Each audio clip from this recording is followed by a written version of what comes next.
Welcome to let's maths. आज का आपका क्वेश्चन है the product of two numbers is 17 then the sum of reciprocals of their square is. दो प्राकृतिक संख्याओं का गुणनफल 17 है तो उनके वर्गों के व्युत्क्रमों का योग क्या होगा।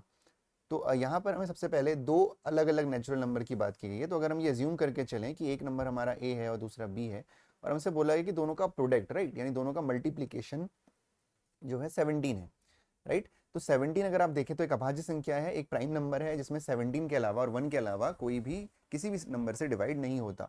तो ये बहुत इजी हो जाता है ऐसे केस में, क्योंकि ए की वैल्यू को हम यहाँ पे 1 एज्यूम कर सकते हैं और बी की वैल्यू को हम यहाँ पे 17 एज्यूम कर सकते हैं राइट। ए की वैल्यू 1 हो गई, बी की वैल्यू 17 हो गई। तो the sum of the reciprocal of their square आपसे पूछा गया है। तो सबसे पहले हम ए और बी की फॉर्म में इसको करते हैं क्योंकि चीजें उससे हमारे लिए आसान हो जाएंगी। तो क्या बोला गया है, the sum of the reciprocals right. तो ए का रेसिप्रोकल क्या हो जाएगा 1/a और जो b का रेसिप्रोकल हो जाएगा वो हो जाएगा 1/b। लेकिन यहाँ पे उसके स्क्वायर की बात की गई है और उसका एडिशन निकालने के लिए बोला गया है।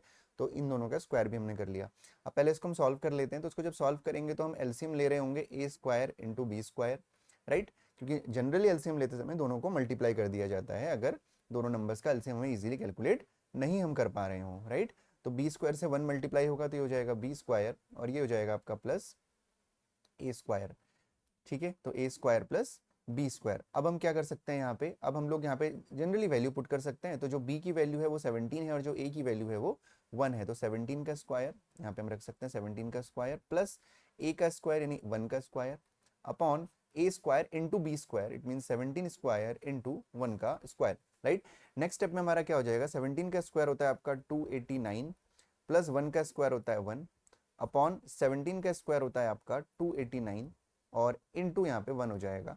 तो 289 प्लस 1 हो जाएगा आपका 290 अपॉन 289। तो जो आपका आंसर जा रहा है यहाँ पे वो जा रहा है ऑप्शन नंबर सी।